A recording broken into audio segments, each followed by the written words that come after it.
I believe in a real intimate relationship, those are gifts. It's beautiful when your partner identifies for you a weak spot. It's great when your partner mirrors for you where you actually still have work to do because you probably wouldn't have seen it without them. Welcome to the Ignited Recovery Podcast, a new way forward for anyone looking for answers but feeling left out. If you've been searching for empowerment, triumph, and purpose, you've found them right here. You won't hear the same solutions, and you're not going to have any excuses to fall back on, because Ignited Recovery allows heroes to rise and become their best selves. I'm Dr. Sophie Jaffe, and I can't wait to be your guide on this journey. Are you ready to become an ignited hero?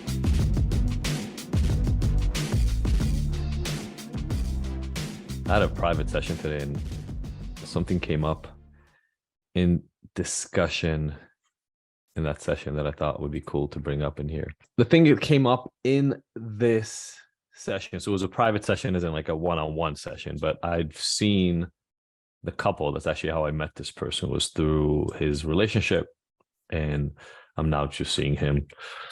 The relationship is still ongoing, but I'm just seeing him.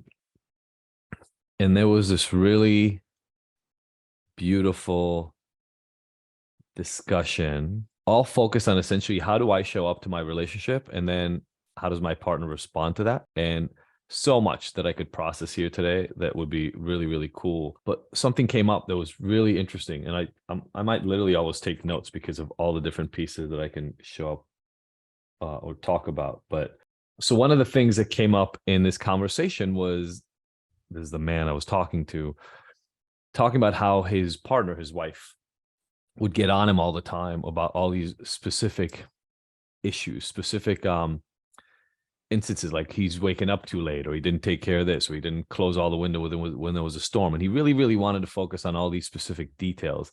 But what I've learned after dealing with hundreds and hundreds and hundreds of couples is that it's never actually about the details. Nobody cares about the details. They're like the thing that we focus on in order to not have to talk about what's really going on underneath, because that can feel dangerous, unsafe, risky. And so as he was talking about all these things, I asked him a question. And the question was, hey, do you feel like you're showing up as your best in the relationship? He was like, well, no. And then he kind of backtracked a little bit and said, well, if I told you that I was doing everything I could, or I was showing up exactly the way I wanted to, I'd say that I was perfect. I said, I didn't say perfect. I said, based on who you want to show up as in your relationship, do you feel like you're doing everything you can? Do you feel good about the way you're showing up? And it was very clear that the true answer was, well, not really. There are these other things that are kind of falling by the wayside. And because of that question, I was able to shift the conversation from how does your wife see you, and what is the conversation with your wife like, and what does your wife nag you about, to what would you do? How would you show up differently for the relationship tomorrow, the next day, next week, right? What is missing? What is not there for you right now? What are you not doing? What do you not feel great about? And there are two main reasons why I think that's a much more important conversation to have. First of all, to be clear, if you're not happy about where you are in life, nobody else who's worth their salt is going to be happy with where you are in life, because they see it, especially if they love you, right? They're going to feel like you're slacking, not in terms of doing the dishes, not in terms of closing the windows when there's a storm, in terms of who you show up as in the world. That's number one, right?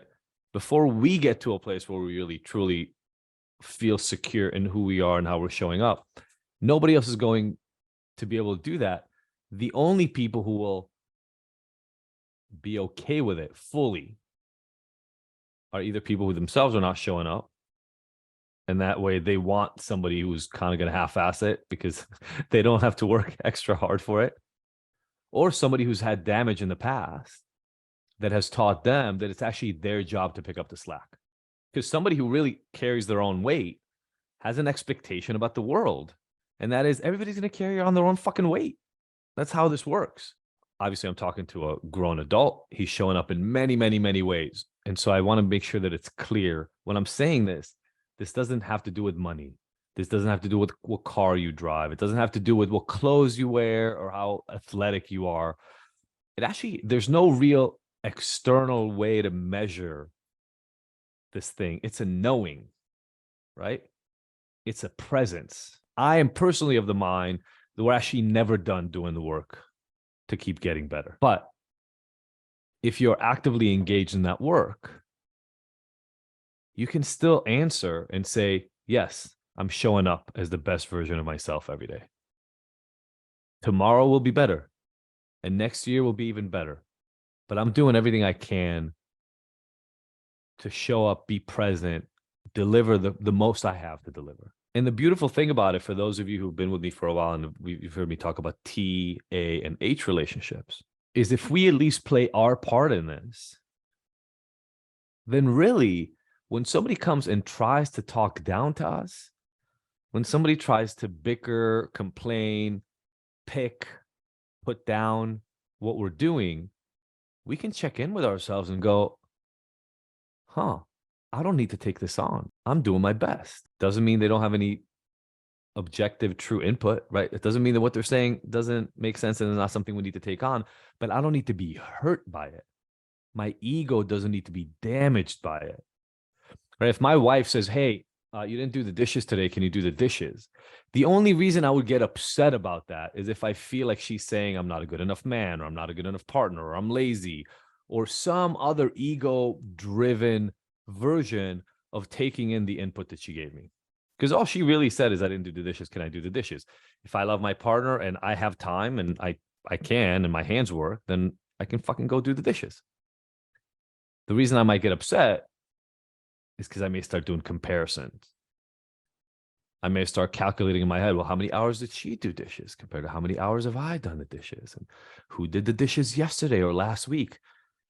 You know, but none of those things are relevant in a true, intimate, connected relationships, because my wife just asked for some help.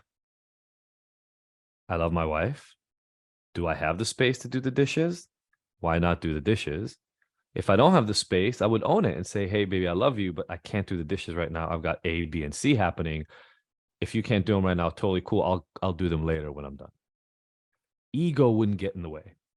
And what I noticed, and the reason, and I'll just seal it with this, the reason I had this conversation with this man sitting in my office is we can start using getting hurt by other people's words, notions, feelings, and implications about who we are as a meter, as a radar for where it is we don't feel secure. Where is it that I feel weak? Because if I didn't feel weak there and you made a comment, it wouldn't hurt me. If I didn't feel like I wasn't doing my best and you believed that I could do better, I would look at your words and I would say, hey, you know what? I never thought of that. Let me look at it. Or I'd say, hey, I've already asked myself that question. I'm good when it comes to that. I don't need anything else. It's when we don't feel complete, when we feel like we are lacking, it's when we feel like we are showing up as less than our best selves, that those words reinforcing the existing beliefs we already have in our heads hurt so much, because it's like, oh shit, she's seeing me. She really sees it, right? I thought I was getting away with it. I thought I was wearing the mask, pretending, walking around, seeming happy, but really there's this underlying current going on inside for me all the time. And so I believe in a real intimate relationship, those are gifts. It's beautiful when your partner identifies for you a weak spot. It's great when your partner mirrors for you where you actually still have work to do, because you probably wouldn't have seen it without them. While most people believe or think or dream or fantasize about these like completely conflict-free, flowing rom-com versions of relationships, I don't think anybody actually grows or becomes their best self in those kinds of relationships, because there's no real stirring up. There's no real opportunity to identify yourself and grow as a person. Now, I do think over time, we start taking these things less personally. We're able to do the growth in a more organic way that doesn't require ongoing conflict around it. But I think the germ, the seed for that growth actually comes from being willing and able to take on the critique, the input, and look at ourselves and our partner and our relationship objectively. Thank you for tuning in to the Ignited Heroes Recovery Podcast. I really hope you found the information here useful and that we'll see you back here next week. And look, I want to make sure that this podcast is the most useful it can be for you, so please let me know by emailing info@ignited.com if there are any specific topics or questions you'd like to have addressed. As usual, if you like this episode, I would love for you to leave us a 5-star review and rating. Thanks, and see you next week.